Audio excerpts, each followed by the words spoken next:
Vì hủ tục nên khi ông của Đam San mất, chàng phải cưới hai người vợ của ông là vợ mình. Chàng không chịu nên đã chặt ngã cây thiên của dòng họ, khiến hai bà vợ bị chết.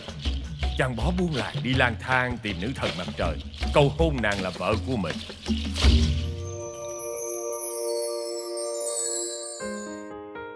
Vì ở trong bóng tối quá lâu nên thị lực của mọi người bị suy giảm nhanh chóng. Công trình nghiên cứu bấy lâu của tôi nhằm chế tạo ra một loại thuốc giúp con người có thể phục hồi thị lực của họ. Tôi có những cộng sự tuyệt vời cùng sát cánh trong dự án này. Trong đó có cả cậu con trai mới tốt nghiệp trường y. Thời buổi này không phải ai cũng được mẫu mắt. Chi phí rất đắt, chỉ dành cho những người ở tầng lớp trên. Tình hình chiến sự trên khắp thế giới vẫn không có dấu hiệu chấm dứt. Những mỏ dầu là địa điểm tranh chấp của các bên vẫn ngày đêm cháy sáng rực, và khói của nó đã che phủ bầu khí quyển của trái đất rất nhiều năm rồi. Không bên nào có động thái để dập tắt những ngọn lửa này.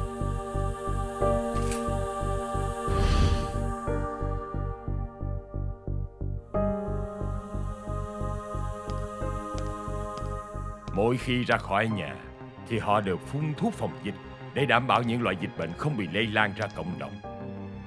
Những kẻ bị mù hoàn toàn là đối tượng thanh trừng của họ.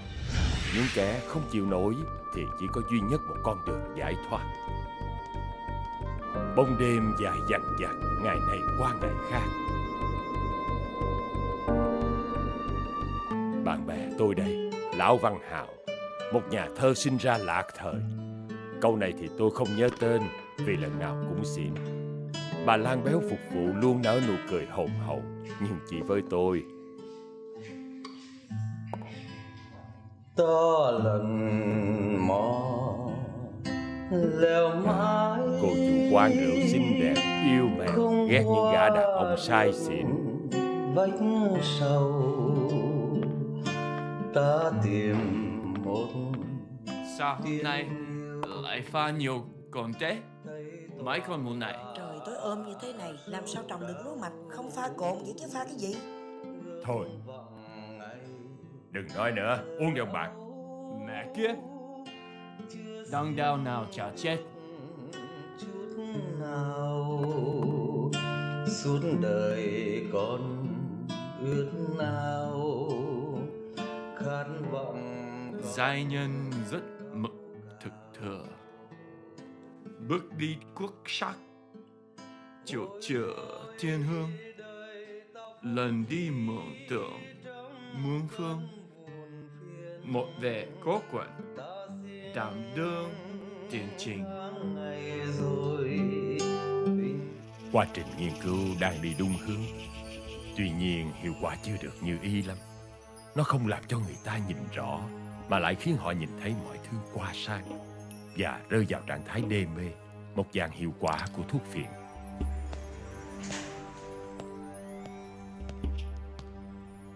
Ông có biết là ông đã tạo ra một thứ thần dược tuyệt vời như thế nào không? Nếu bán đi, ông sẽ rất giàu đó. Trên đã quyết định sản xuất hàng loạt. Không thể như vậy được. Ba tôi sẽ không chấp nhận đâu, vì nó vẫn chưa hoàn thành. Nếu bố cậu không đồng ý thì tôi e là phải tiết lộ với chính quyền về việc con trai cậu bị mù. Cái gì? Ông không được phép làm như vậy. Quyết định không thuộc về tôi, mà là của cậu. Suy nghĩ kỹ đi. Tại sao chỉ vì một hành động nông nổi là đòi sở hữu mặt trời làm của riêng mà Lam Sang được gọi là một anh hùng hả ông? Nếu nữ thần mặt trời chẳng may đồng ý với Lam Sang thì trái đất đâu có ánh sáng mặt trời nữa. Vậy Lam Sang là người ích kỷ phải không ông? Không, anh ta là một người thành công vì làm được điều mình thích. Vậy cũng là Con chào anh ba. hùng đó chứ. Muộn rồi con. Chào ông đi rồi về. Cho ông nghỉ ngơi nữa. Để ba đợi xuống. Con về ông nhé. Con không thích kết thúc như vậy đâu. Bữa khác ông kể lại cho con nha. Con về nha ba.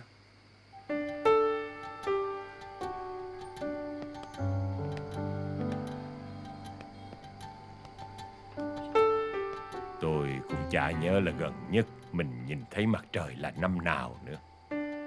Ngày xưa bầu trời buổi đêm đẹp lắm, với những ngôi sao lung linh và mặt trăng tròn vành vạnh.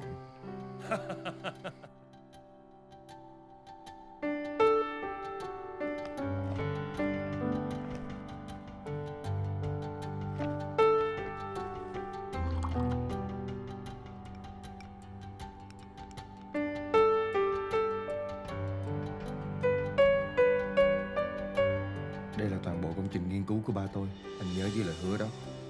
Tương lai của cậu còn dài. Cậu làm như vậy là đúng đấy.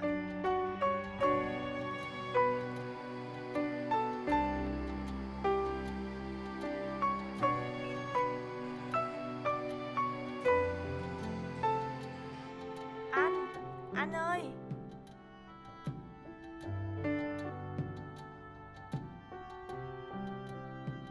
Có một ông già nào, ông cứ đứa nhòm ở nhà mình hoài nè anh. Em quan tâm làm gì? Bóng đêm dài dằng dặc, ngày này qua ngày khác. Con người còn phải sống trong bóng đêm như vậy tới bao giờ nữa? Dạ chào ông. Ông cần gì vậy? Ở đây cô có cái loại thuốc Thuốc gì vậy? TNA 32 không cô? Dạ có. Vậy hả? Tốt quá. Đang trong Hình quá như trình thử nghiệm á. có một sự liên quan rõ ràng giữa công trình của tôi với lại thuốc được bán đầy ở ngoài thị trường này. Hắn là một kẻ cơ hội. Mỗi khi mở miệng là hắn rao giảng đạo đức. Anh đã hoàn thành nhiệm vụ rồi đó. Nhưng ta đang hại chết biết bao nhiêu người ở ngoài kia kìa. Anh đừng lo. Chúng tôi biết rõ điều gì phải làm tốt cho họ mà. Thành quả của anh á thì chúng tôi sẽ ghi nhận và sẽ tưởng thưởng anh xứng đáng. Ai mà tin lũ chúng nó kia chứ. Thôi, đúng rồi. Tôi chính là người phải chịu trách nhiệm với những chuyện này.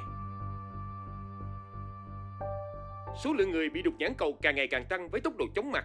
Nhà nước khuyến cáo Thứ ánh người dân sáng tránh toàn đi ra chỗ năng công nhân cộng, tạo chỉ đó trừ những trường hợp đang rất dần cần dần thiết. khiến họ Nên mù ở trong loà nhà vì để những tránh bị gì. lây nhiễm. Chính tôi chứ không phải ai khác là kẻ giết người.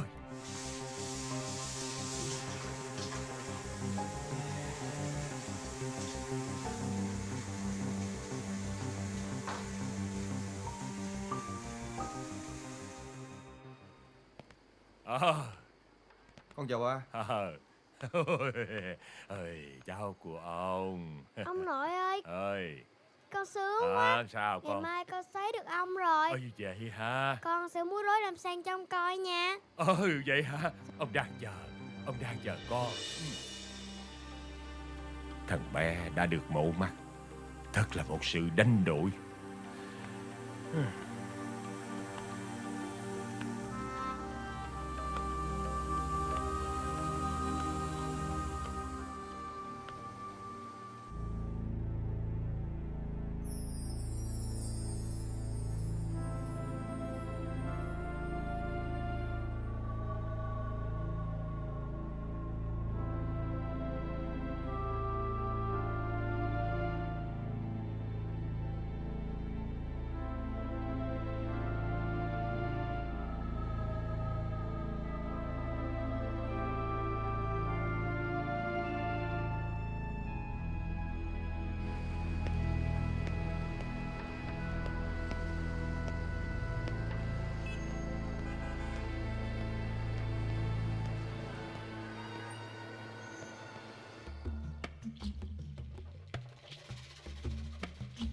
Sau khi đánh nhau chán chê, không còn đối thủ. Được rồi. Nè, chàng trai ơi. Chàng trai làm ơn chàng trai kể cho chậm lại, để cho ông còn nghe nữa. Sau khi đánh nhau chán chê, không còn đối thủ, Lam Sang bèn quyết định trở về làng cũ và gặp lại cô gái ngày xưa. Họ đi cùng nhau tới một nơi xa vậy lắc hả? không ai biết, và sống một cuộc sống hạnh phúc bên nhau. Vậy à? Còn nữ thần mặt trời thì vẫn ở chỗ của nàng và tỏa sáng khắp thế gian. Có vậy thôi đó hả? Câu chuyện tới đây là hết rồi.